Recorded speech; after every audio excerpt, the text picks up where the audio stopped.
ایک مولوی صاحب گزرا ہے جی، فیصل آباد کا، پنجابی ہے، شیعہ اس کی بڑی تعریف کر رہے ہیں۔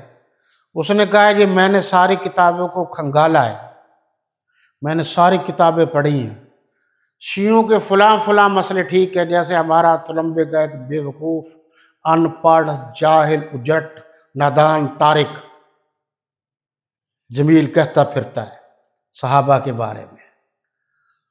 تمہارے ساری کائنات بھی صحابہ کے بارے میں آ جائے، سارے اولیاء بھی صحابہ کے بارے میں آ جائے، تب بھی صحابہ کی جوتی کے برابر نہیں ہو سکتے۔ تم نے ہمیں کچا سمجھا ہوا ہے۔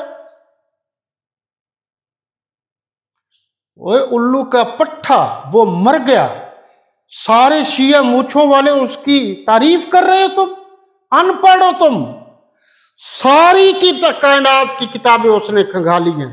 اوے بدبخت، تو قرآن تو پڑھ لیتا، جب قرآن نے صحابہ کو معیار حق قرار دے دیا ہے تو میں تمہاری کتابوں کو کیا مانوں؟ بھئی سب سے بڑی کائنات میں مستند کتاب تو قرآن ہے۔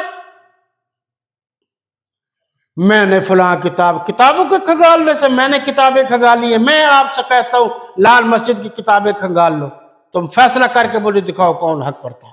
یہ ہمارے سامنے کا وقوع ہے نا۔